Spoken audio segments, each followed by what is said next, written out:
Good morning. Good morning, Gemma, Pippa. Good morning and welcome to this morning's Page 2 News. I hope you both had a terrific week.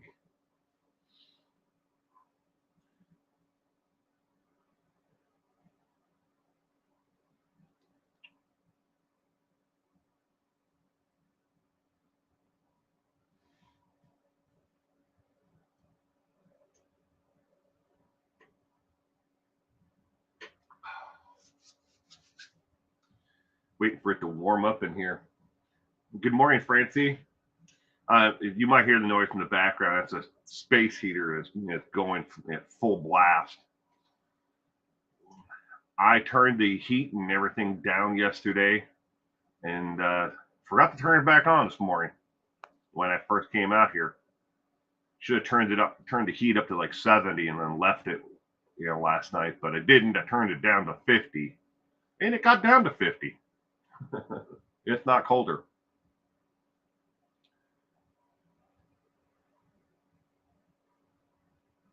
Callie Lisa, good morning. Welcome to this morning's Page 2 News. I hope you had a terrific week. Sick, I think you've got the COVID. I don't care what, if YouTube bans me for, or takes action against me for saying COVID. You can say the actual word. Gayla, good morning. Welcome to this morning's Page 2 News. I hope you had a terrific week. Glad you could be here with us. Oh, by the way, Gemma, I really enjoyed your most recent video. Give it a thumbs up. Thumbs up for sure. Kitty Q. Good morning, Kitty Q. Welcome to this morning's Page 2 News. I hope you had a terrific week. Give a couple more minutes here, and then we'll get the thing going. Yeah, YouTube is funny about it. They don't like anyone saying it, and they will actually put a thing underneath the video, about if you say COVID, COVID, COVID, COVID, COVID, COVID, COVID, and COVID. If you say that now, I guarantee you there will be, after this, they will put a disclaimer about what COVID is and what it isn't underneath the video. Oh, well.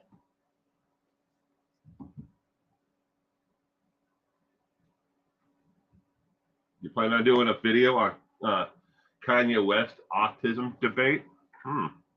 Interesting. I can't wait for it. I'm sure you're going to do a fine job at it, sweetheart.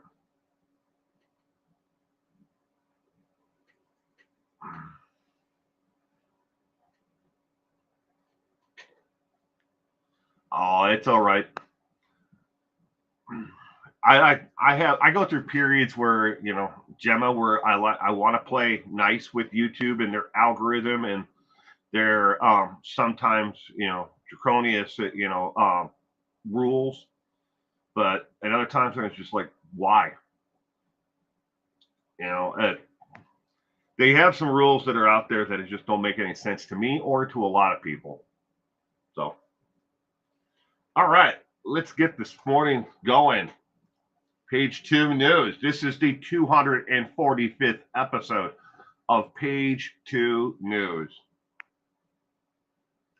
Again, I want to welcome everyone, either in the comment section or who may be watching this, the 245th episode. Page 2 News highlights true crime stories that are often overlooked or underreported by mainstream media. These cases, while lacking sensational headlines, carry significant importance and profound impacts within their community. Each story featured on Page 2 News is supported by at least 3 verified sources, ensuring the most accurate and reliable information. And thank you again for joining Page 2.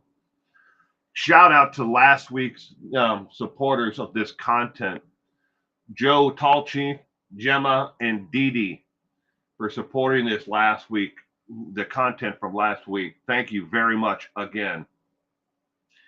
Today, we're going to look at 15 things I bet you never knew about the O.J. Simpson trial or civil verdict.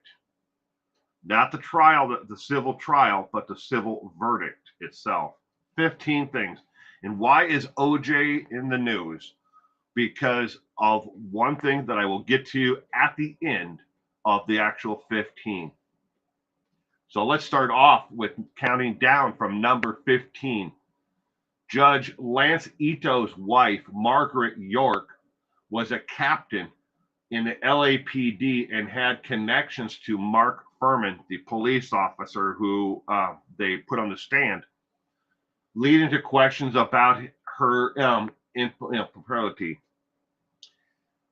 That was a major sticking point that even back then a lot of people missed, that she was, in the LAPD, a captain, and that she oversaw and had direct connections to a lot of the officers who not only investigated the actual murder, but violated the actual search warrant itself when they went to his estate and searched for evidence.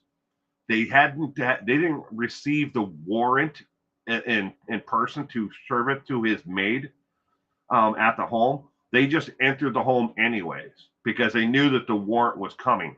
That's not how it works, but they did it anyways. But his wife, Margaret York, oversaw the entire thing and was kind of played fast and loose with the entire thing.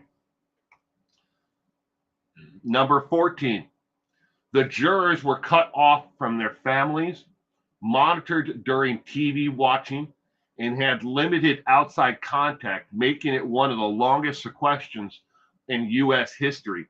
They were sequestered for 265 days during the O.J. Simpson trial. Imagine not being able to talk to your significant other, family members, or anyone else. No newspapers, very limited access to what was going on in the world for 265 days. That's how long they were sequestered. The gloves don't fit, you must acquit. Number 13, a juror was seen giving Simpson a fist bump, raising concerns about the jury's neutrality. Later statements by other jurors brought into questioning this even more. The jury member was sitting in the jury box, and as OJ came in, was getting ready to be, to walk over to his table, the juror reached up with his fist and fist bumped him, and then said, "Morning" or something to that effect to him. Hope you're having a good day, good morning. But jurors are not supposed to talk to the defendants, or show any kind of favoritism to them, at the very least. Number 12, the infamous leather gloves, the gloves that are in the previous picture, were found at the crime scene, had been frozen, thawed multiple times, which altered the size and shape before OJ tried them on in court. You'll remember, if you remember back to this actual case itself, when he went to go put the gloves on, he put his hand in and they were too short, like they didn't come down past the palm of the hand. And then on top of that, OJ spread his fingers in the glove, and Johnny Cochran is the one who came up, said the little line, "If the gloves don't fit, you must acquit." But they were thawed and frozen and thawed multiple times to gather evidence, blood evidence, and other trace evidence from the gloves themselves, altering the gloves. And here is a picture of what O.J. Simpson and the media deemed the dream team. That is all of his attorneys there. O.J. didn't have just one. This is just the attorneys not the people that were hired, that were specialists in certain areas who helped along the case as well. Number 11, one juror was caught trying to negotiate a book deal while still on the jury, leading to their removal. They had shopped around the idea of the book on I got OJ off on murder charges. That was an actual sitting jury member, was shopping around a book deal and was planning to write a book on I got OJ off on murder charges while on the jury. Yeah. Number 10. OJ moved to Florida after the civil verdict from California, so he could incorporate all his assets, thusly shielding them from seizure from the courts. If he remained in California, they would have seized his pension, they would have seized his estate, his home, his cars, everything to eventually pay the civil jury verdict that had been levied against him. But he moved to the state of Florida where he was shielded by all of that. They couldn't do anything to him. There's OJ in the first two pictures, from going from the left to the middle, and Marcia Clark, one of the prosecuting attorneys, on the right. Number 9, If I Did It, the book written by OJ and his ghostwriter, was awarded to the Goldman family after the first edition was released. And you'll remember that they changed the cover of it. So it's the book is called If I Did It, and they had taken the word if and they shrunk it down into tiny little font and put it inside of the letter I. So the cover of the book said OJ Simpson, I Did It, in big letters on it. There were multiple different variations depending upon if it was paperback, trade paperback, mass market paperback, hardcover, whatever. But there were different covers. One had blood on, like a bloody crime scene look to it. Other one was just a black cover with white letters. They're very, but they altered the words on the front of it. But the Goldman family owns the copyrights to the actual work itself, and even to this day. So proceeds go to the actual the Goldman. They have a nonprofit trust that has been set up, and that's where the money eventually goes. I'm sure attorneys and copyright holders and everything else, they take a chunk of every book that's sold, even to this day. But eventually, some of it filters down to the Goldman's trust fund. They help support multiple different nonprofits with grants. Number 8, items sold by OJ to pay his legal bills and the Goldman family legal bills, such items as his Heisman Trophy, were actually selected by OJ. If you take it word for word for what OJ said after he served his prison time for the armed robbery, OJ says that and made people believe that his Heisman Trophy and other personal items were forced away from him and sold off, and that he wanted them back, and there was no right for anyone to take these items from him. Well, it turns out that's not entirely true, Mr. Orenthal, Simpson. He actually picked which items that were going to be sold and auctioned off and to pay his legal bills and the Goldmans from the civil trial. Here's another picture of O.J. Simpson in the middle, Marcia Clark on the left, and Judge Ito on the right. Number 7, O.J. Simpson was receiving royalties from his 1980s Hertz rent-a-car commercial, even at the time of his death in April of 2024. The royalties from those Hertz commercials will now go to his children. They will get a small check every 6 months. They'll get a check. It all depends on how many times the commercial airs. But the NFL Network still airs it sometimes, and that's where the royalties are coming from. That and other people who have shown little clips here and there, they have to pay a royalty for every time that commercial airs. It's not a whole lot compared to what it used to be. But if you remember the commercial itself, O.J. Simpson is in a tan business suit and is running through the airport to catch his flight. And he leaps over luggage and does like a backspin, to catch his flight. That was a Hertz rent-a-car commercial from the 1980s. But he still received royalties all the way up to his death in April of 2024. Number 6, the idea to crucify Mark Fuhrman on the witness stand was thought up by Robert George Kardashian, the father of Kim Kardashian. That's how and why we have Keeping Up with the Kardashians even to this day. Otherwise, they never would have been anything if it wasn't for the fact that Robert Kardashian was one of the members of OJ's dream team of lawyers.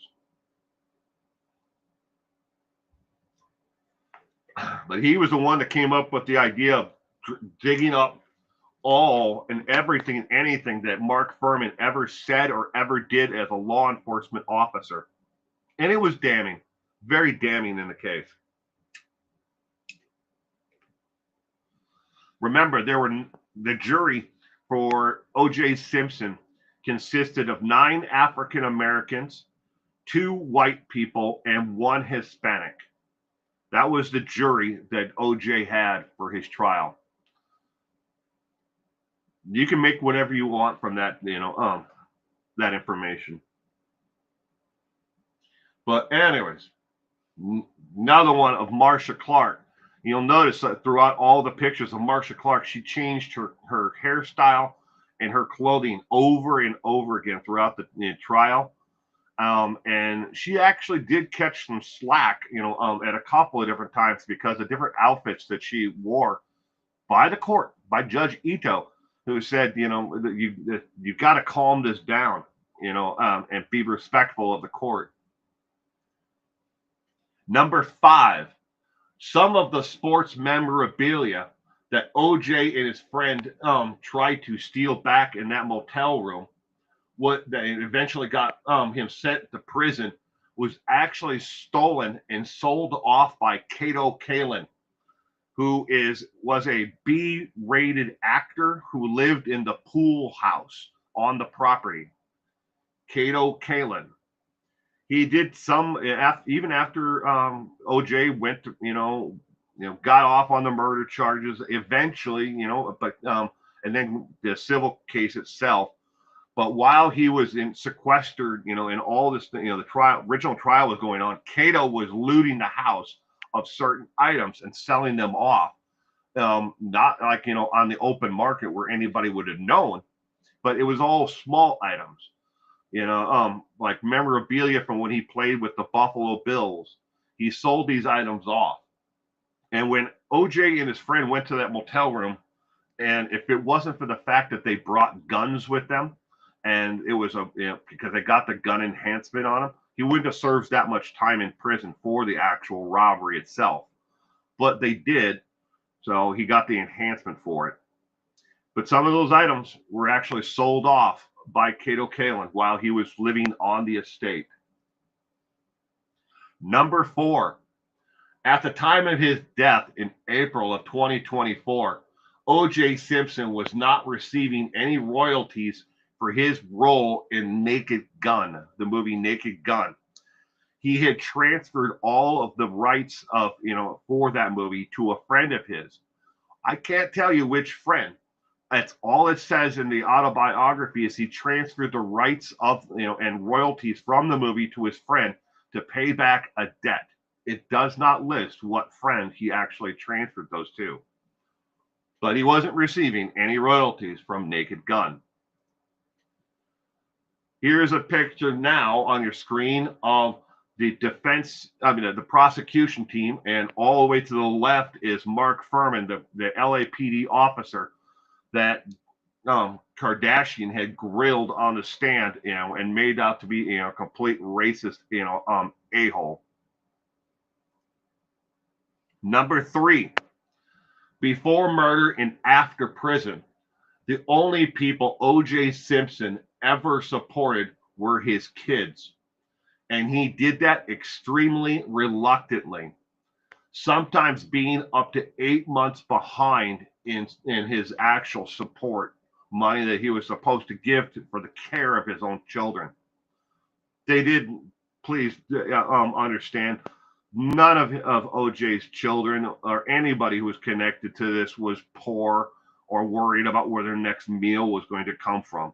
They all were very well off during and after. But he reluctantly did not want to give money to anyone else to care for his children. He wanted to do it himself. Number two, OJ hid millions of dollars in assets from his creditors while acting like he was broke. That wasn't discovered until after his death in April of 2024.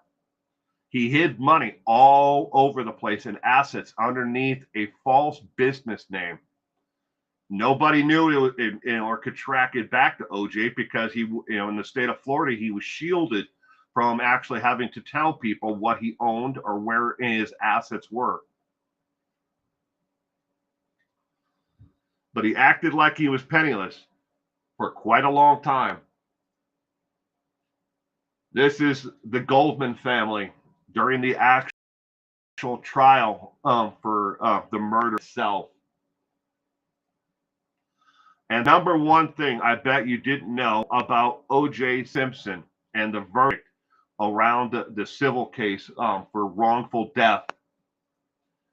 Between 1995 and 2024, when he died, O.J. Simpson never paid a dime of the verdict to the Goldman or Brown family. He hid his money and invested it in a land trust. They couldn't come after. When he got paid for making personal guest appearances and signing autographs at sports memorabilia shows and stuff like that, he was not paid directly for it. All the money went to his lawyer, and who then would, once a month would cut him a stipend check from that actual, appearances. His lawyer, after OJ died, and they asked, "Are you going to start paying the Goldman family?" He said the following in a quote: he would fight to make damn sure that the Goldman family got nothing from the O.J. Simpson estate. So even after O.J. is gone, his attorney and his law firm are going to fight to make sure that the Goldman family gets nothing. When the estate is actually broken down from, it was broken down, it's actually settled now. When they settled it out, his children got the largest chunk. Then came the Goldman family. And then after that were the creditors or anyone he owed money to. And at this point, in February of 2025, they still do not know what the total value of O.J. Simpson's estate was. His lawyers are not going to release that information voluntarily. We will have to wait until they file it, and we'll get it through the Freedom of Information Act request from the taxes on the entire thing. But in the state of Florida, they don't have to tell you what the estate was worth. They don't have to release it to anyone. And there isn't a judge in the state of Florida that's going to look at it and say, yeah, well, that's not going to hurt anybody. He's dead. No, because then you would know how much money went to each kid and everything else and who got what from the actual estate. So how many of these 15 did you know? Of the 15 that we just went through of little known things about O.J. Simpson, the trial and the civil verdict, I knew maybe 8 or 9 of them. I kind of remember, 1 or 2, here and there, and I was pretty damn sure that I knew 8 or 9 of them.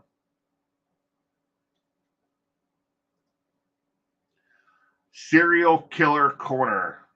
You'll die to get away. We're going to Chicago, Illinois. Antonio Reyes, an accused serial killer, allegedly gunned down 6 random strangers in Chicago when he was just 17 years of age. The cops admit there may have been even more. Antonio Reyes was already in custody in 2020 killing when prosecutors on Thursday announced 5 additional murder charges, as well as 4 attempted murders, including the attempted murder of 3 children ages 3 to 9. Antonio Reyes has also been connected to 5 other homicides when he would have been 14 years of age. 14. 3 of those victims were shot and the rest were stabbed. None of these people had ever met Antonio Reyes before, and there's no reason to suspect Antonio Reyes had any reason to target them. At this point, it seems they were just random murders he wanted to commit, said Cook County State's Attorney Elaine O'Neill Burke, who told reporters. And this is the article, and the link that is there is from the New York Post. It's not the complete article, but it's by far one of the better articles that is out there that you can actually read on Antonio Reyes. Entertainment news.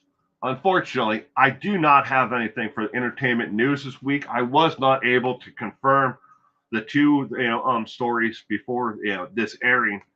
So there is no entertainment news this week. They'll be back next week, though.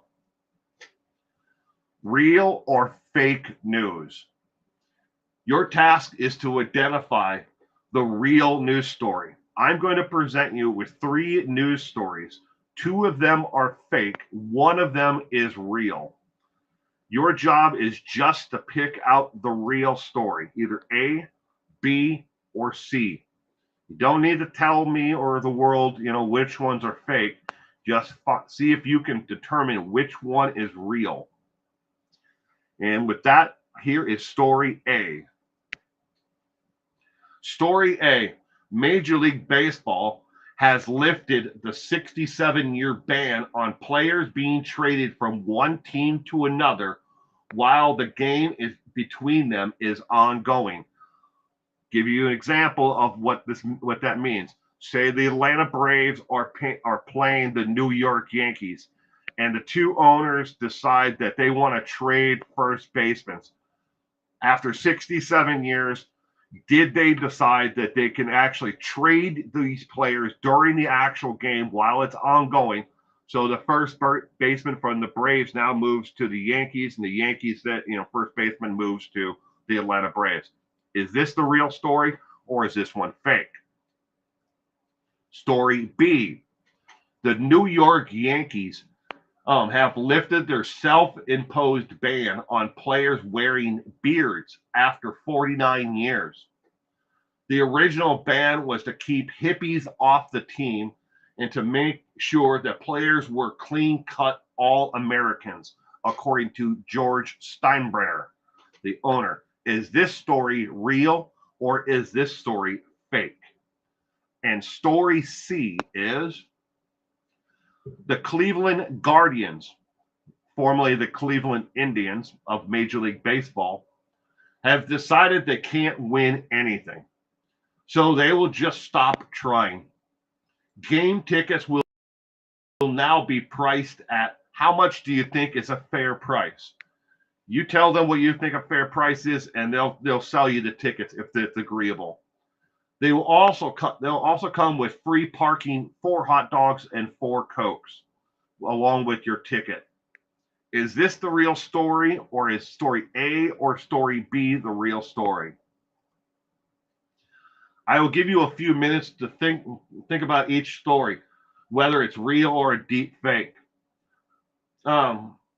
Remember, each of these stories has been shared 100,000 times at minimum, and has received a minimum of 10,000 likes or upvotes. Upvotes come from Reddit. And that's the only place that has upvotes. But which story is real? A, B, or C?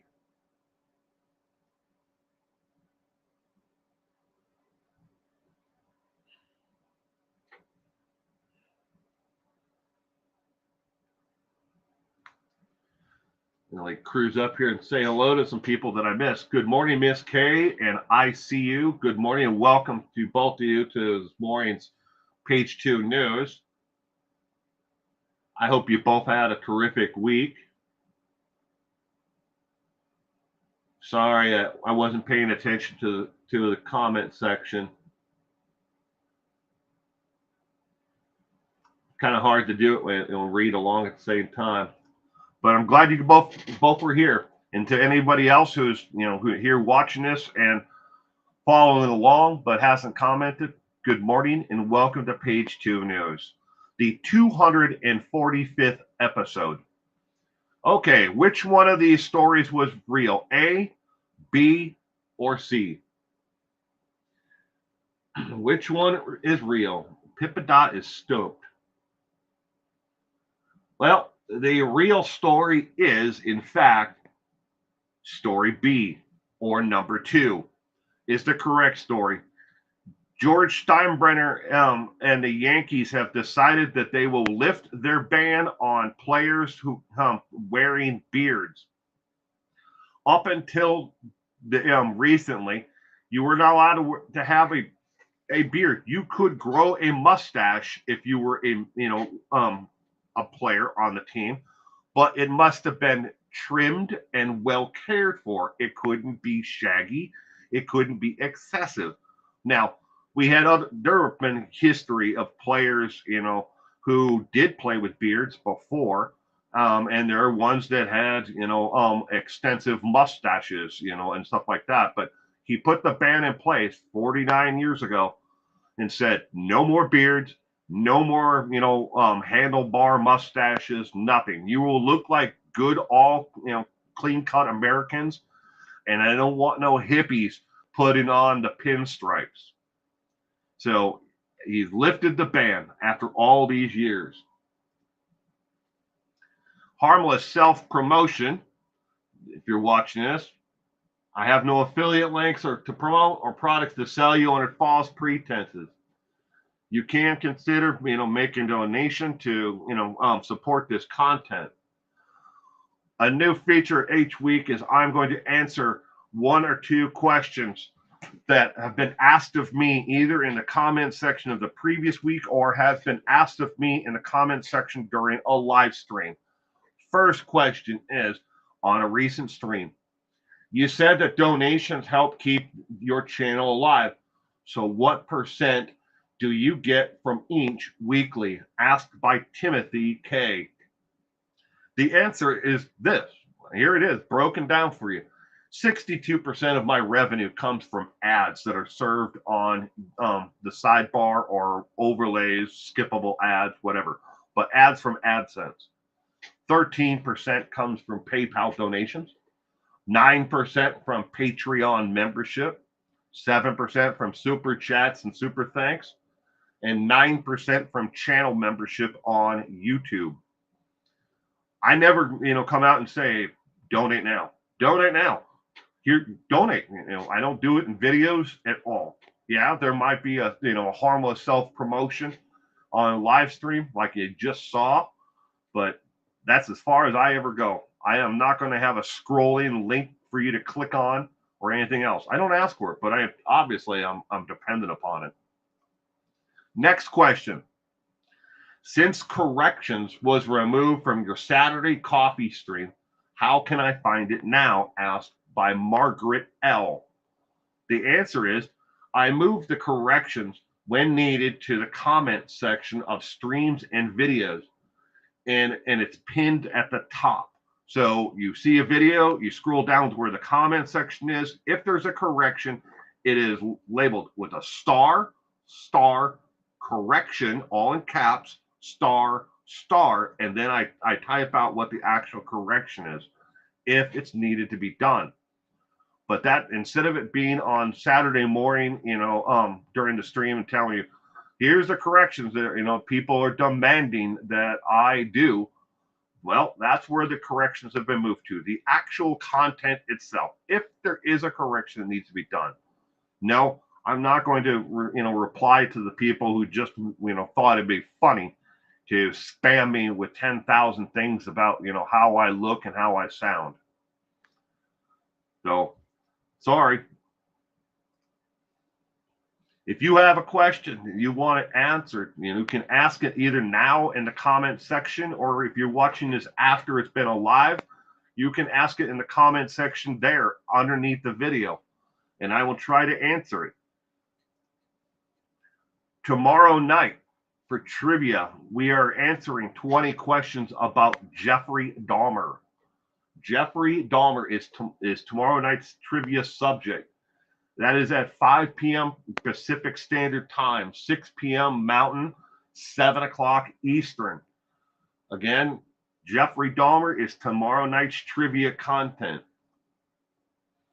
If you enjoyed this show, please give it a thumbs up. It really does help the algorithm suggest it out to more people, more viewers. And the more people who do take part and watch this, the better it is for everyone.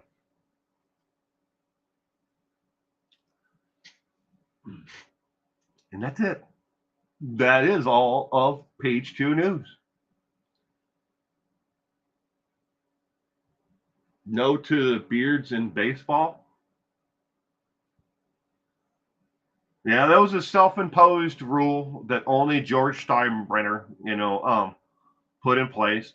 And over the history of the last 49 years, there have been multiple players who absolutely refused to be traded to the Yankees because of his policy on no beards.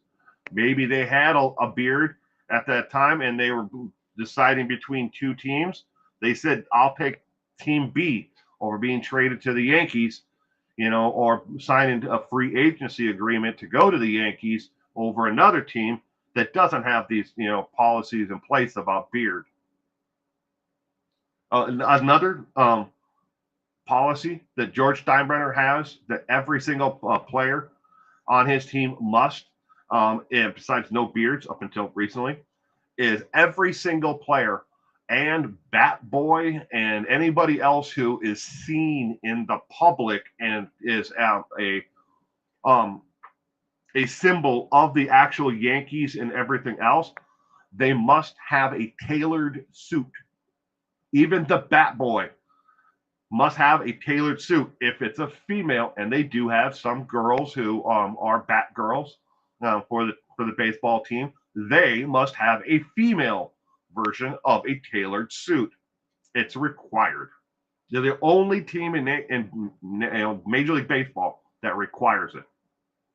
They don't have, so if you have a suit, now you look respectable as a Yankee. And the pictures that I used for the true or false news, all of those pictures were actual baseball players from the Toledo Mudhens.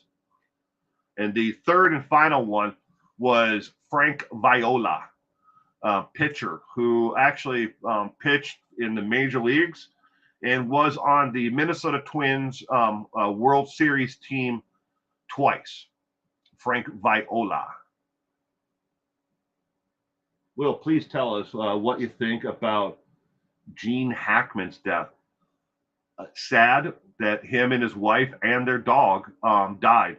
Other than that, Pippadot, I don't know if they've determined what caused the death or anything else. I haven't followed it, so I'm sorry. I did see it come across my news feed that he had died, and his wife and their dog.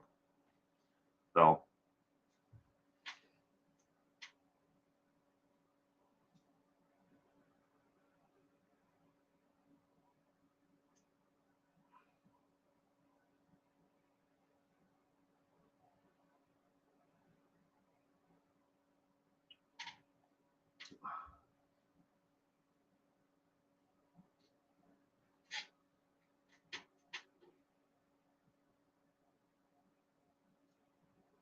The wild case. Well, I think any time someone dies tragically, it's they were passed for at least 9 days. Partially mummified corpses were discovered. Pills were on the counter in the bathroom. Is that what they said publicly? That that they were gone for that long. I mean, it's sad. I mean, he was a hell of an actor. And I would he gave up acting in 2018 or 2014 or something like that. I know Gene Hackman was on the board of directors for the Georgia O'Keeffe Museum and the Georgia O'Keeffe scholarship. He was on the board of officers for that. I know he's always been a huge fan. Even in his early years when he was just starting off, he was a huge fan of the arts, and he supported local theaters and local startups to, especially for school age children, to have the ability to get into the performing arts and visual arts.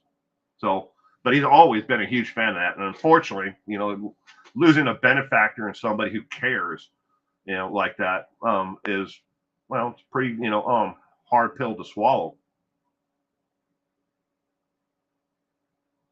Carbon monoxide poisons were negative. Wow. What's my opinion on a Kanye West autism debate that is going on around on social media? Gemma, going to be absolutely, clear about this. I haven't heard of it. I haven't heard anything about it at all.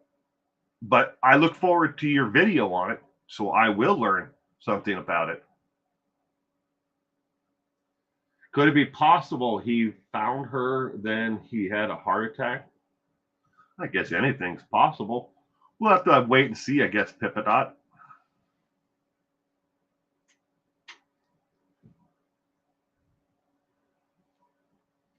When I first heard of the story about Gene Hackman, I have nothing to base this on at all. Okay.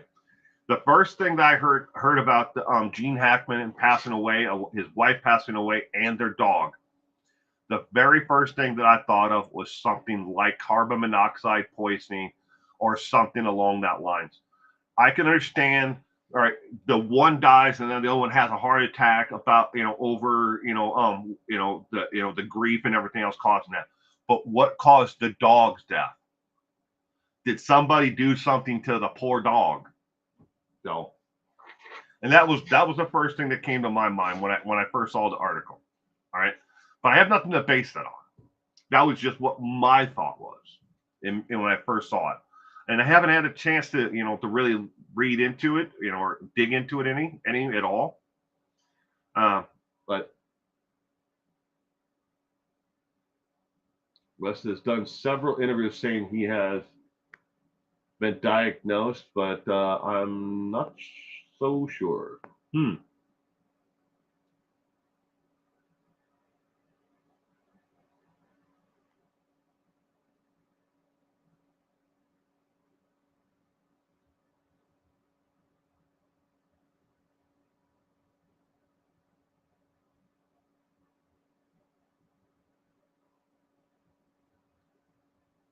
No signs of a gas leak or carbon monoxide.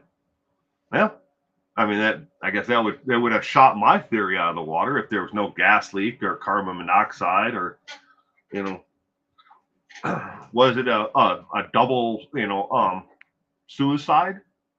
Did they take the doggy out and then they decided that's it, we're done, with this plane of existence? I don't know.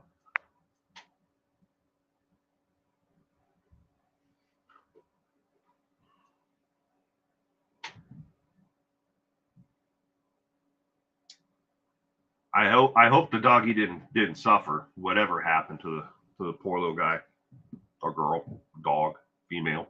I don't know.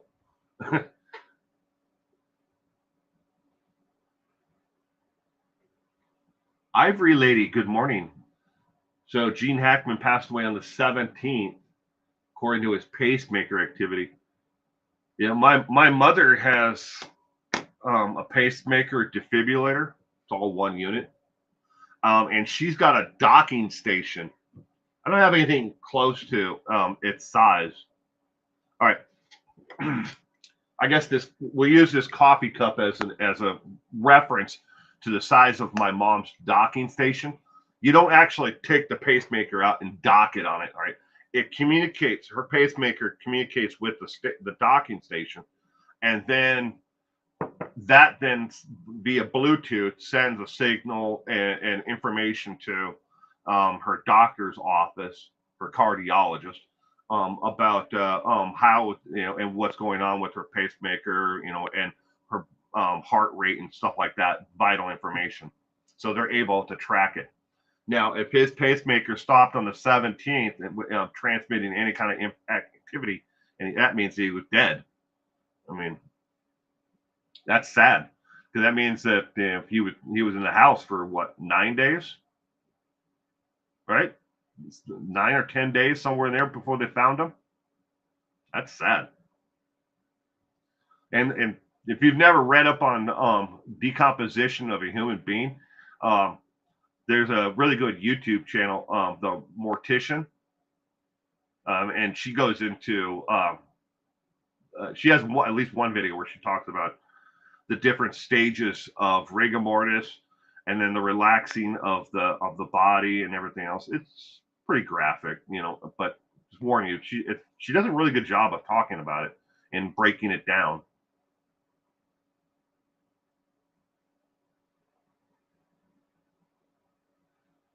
The lady said the dogs can't go anymore than 3 days without water, and the dog was in the bathroom with the wife.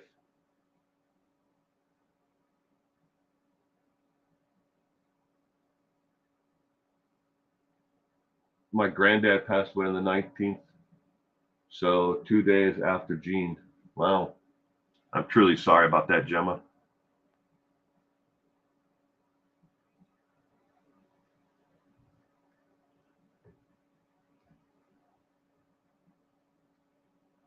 Hmm.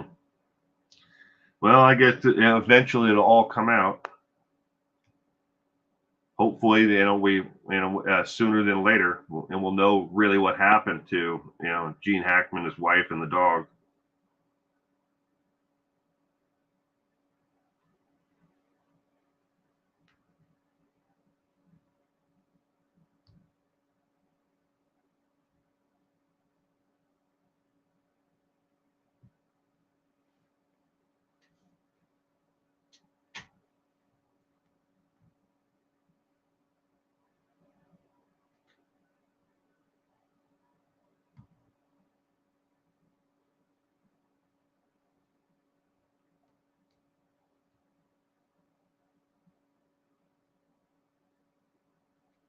The funeral confirmed for March 17th.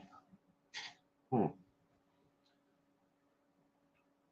Will that law and Archer says is one dog locked in a closet in a crate, two other puppies both alive, one inside with her and one outside. Law and order. Hmm.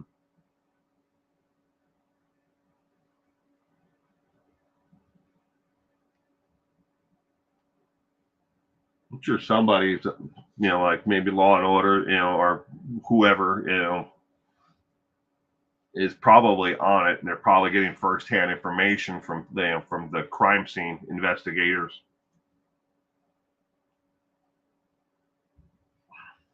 I the when I learned about Gene Hackman, passing, and his wife and the dog, it was just a little blurb on, I think it was on PBS NewsHour,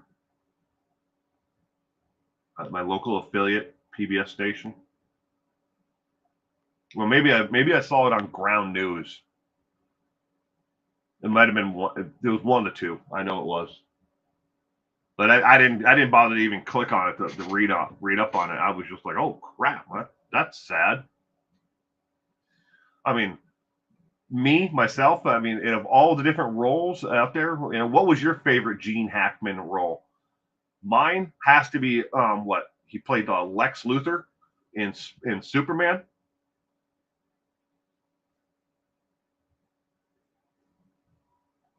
That was probably my favorite. Superman, when he was in Superman.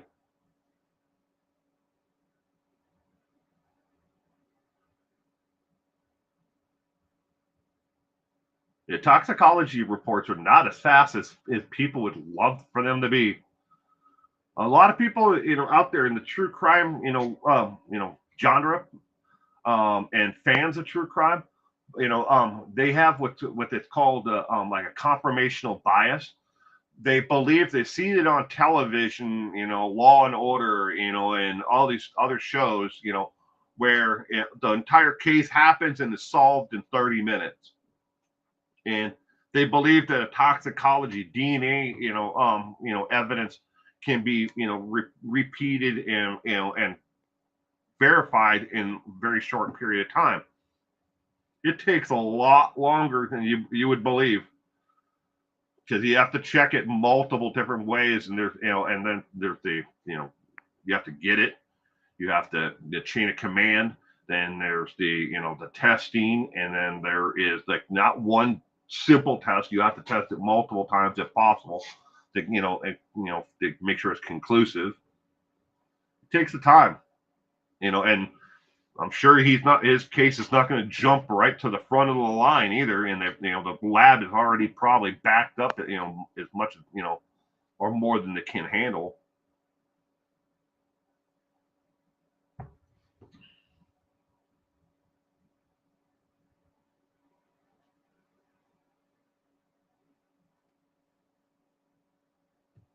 Part of the autopsy is toxicology.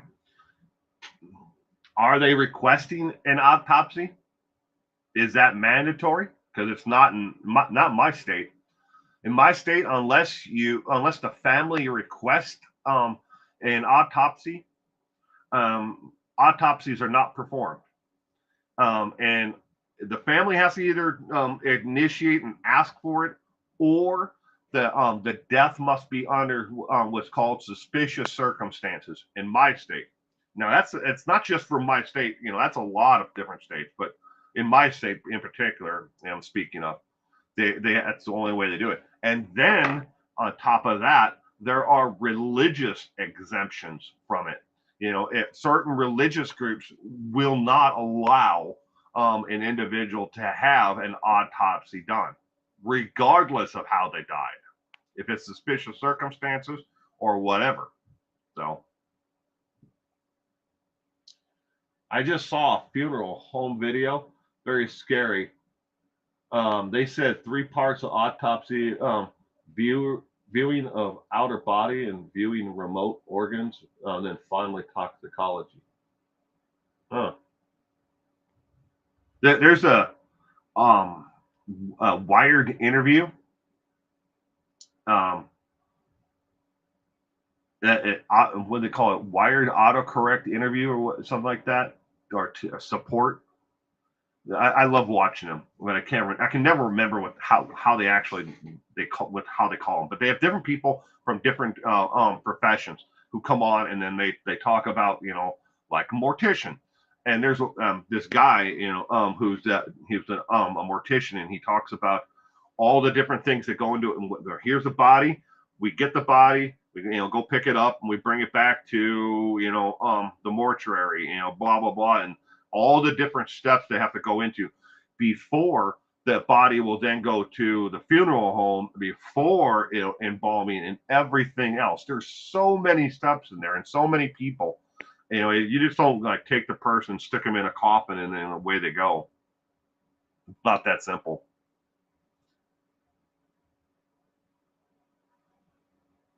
Young Frankenstein, he played the blind man. They have ordered one. Okay, that must have been initiated by the. I mean, even if it's not initiated by the family, and they could say, "Look, there's suspicious circumstances here. We need to know what happened," and then they will actually look into it. A lot of people don't also realize that that when it comes to your your coroner in your area. Coroners are generally, they're an elected official. They may not have any experience at all ever with dealing with somebody who is dead. They don't know anything about the science part of it, none of it. They're an elected official. Coroners. They all, I mean, going back to the Wild Wild West, the coroner, it was just somebody who came in and said, yep, that person's dead. I'll write them down in the book as dead.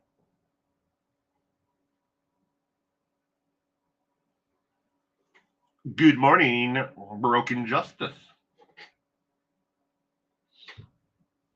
But there are, that's not, the case for everywhere and for every situation that coroners don't know anything. Some of them may have medical backgrounds. Others may have law enforcement backgrounds, and that makes them more qualified to be the coroner over somebody else. But maybe they've taken some forensic stuff, classes. But most of them, just all they do is just sign a death certificate. Yep, that is him. Okay, and he's dead. They signed the form. That person's dead.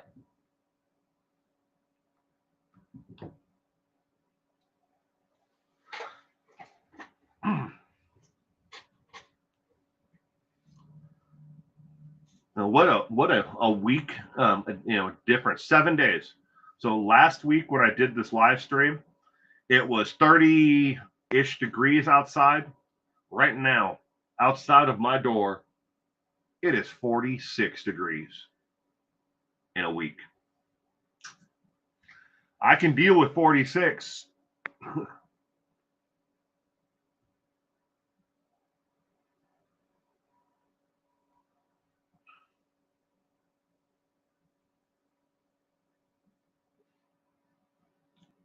That could definitely be something that can be improved on, Gemma.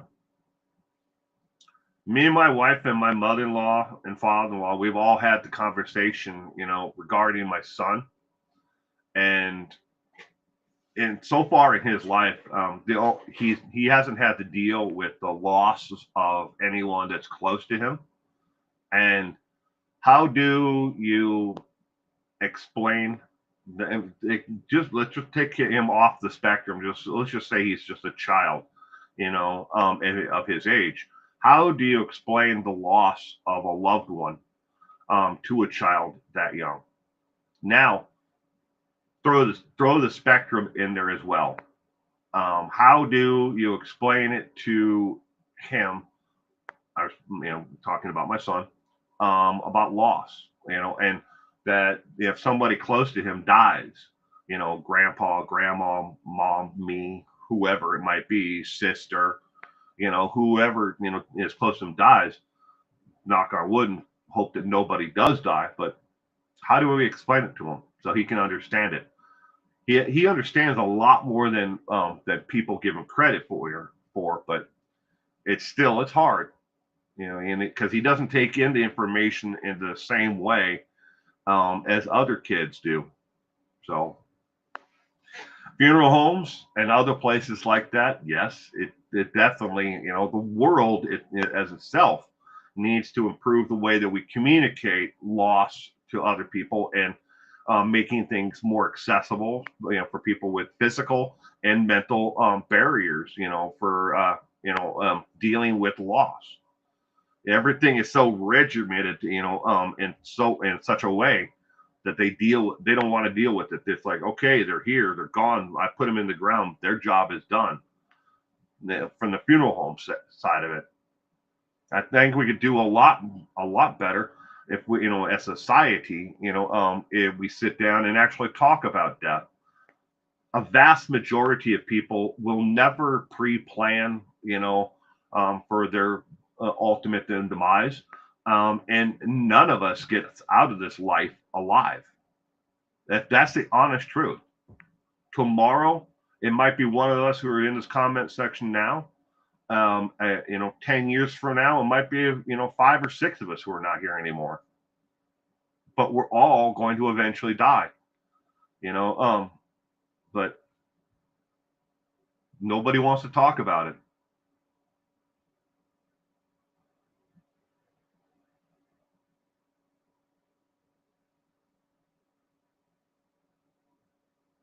Uh, 61 where broken justice is. Supposed to be 82 today. We are below zero. Oh, it's beautiful. I would not want to deal with that. But I mean, 82, that's a good temperature. In about a month or so from now, towards the end of March, beginning of April, the temperatures here where I live will be in the triple digits. And it stays that way all the way through to the end of July. Triple digits. It sucks.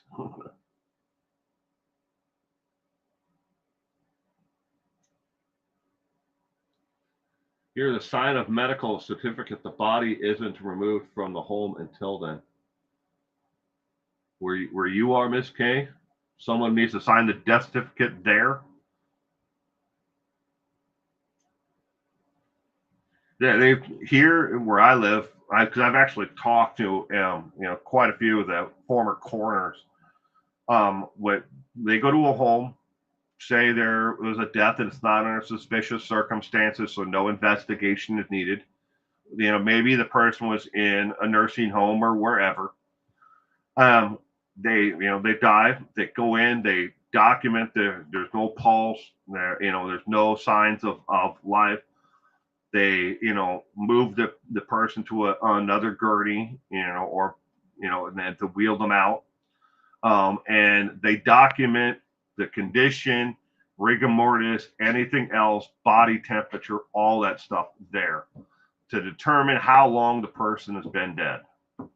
So, but they don't sign the death certificate or anything like that until after they actually go and they brought the body back. And they can get there and they're like, hey, look, there's a hypodermic needle, hole in this person's upper shoulder. Now we've got a suspicious circumstances. Can't sign the death certificate now. We got to investigate that. So they don't sign the death certificate until after the initial, and they bring them back and they clean the body to get it ready to be sent to the morticians. So at least that's the way they do it in my state. My mom planned hers. She was a funny lady. Her whole funeral, she had us laughing, crying. She surprised us. She was amazing.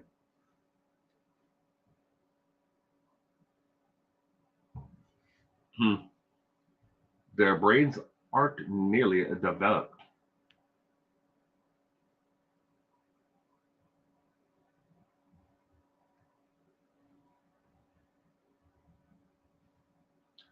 Your brother got lowered to Black Betty for Paul Gurr. He got lowered into the ground to Ramjet's Black Betty, the song. Ramjet. I think they were like a one-hit wonder, the band who had the song Black Betty.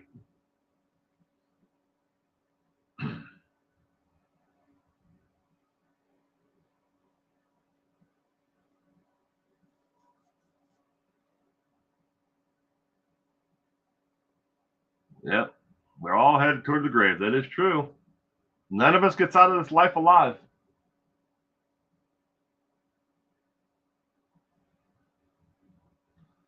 Well, ladies and gentlemen, I'm going to wrap up this morning's page 2 news there.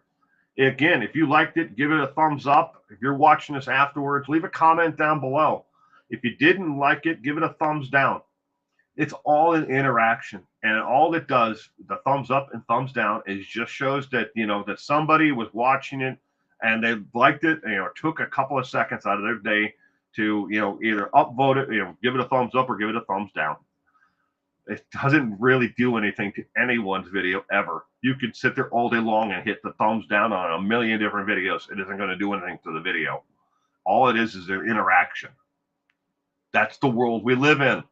Participation trophies and thumbs up or thumbs down. But I do it because it does help, the algorithm, suggest the video out to other people who may be interested in the content. But in the meantime, everyone, I hope you have a terrific day today. And I hope to see you tomorrow for trivia. Again, tomorrow's trivia subject is Jeffrey Dahmer. Jeffrey Dahmer is tomorrow night's trivia subject. Again, that's at 5 p.m. Pacific Standard Time, 6 o'clock Mountain, and 7 o'clock Eastern Time. And 20 multiple choice questions. If you're new here, they're all displayed on the screen. You can participate or just watch along. But again, tomorrow night for trivia. If I don't see you for trivia night, and I hope you have a terrific week ahead from otherwise. But thank you all for being here. I really do appreciate you being here with me this morning. Bye.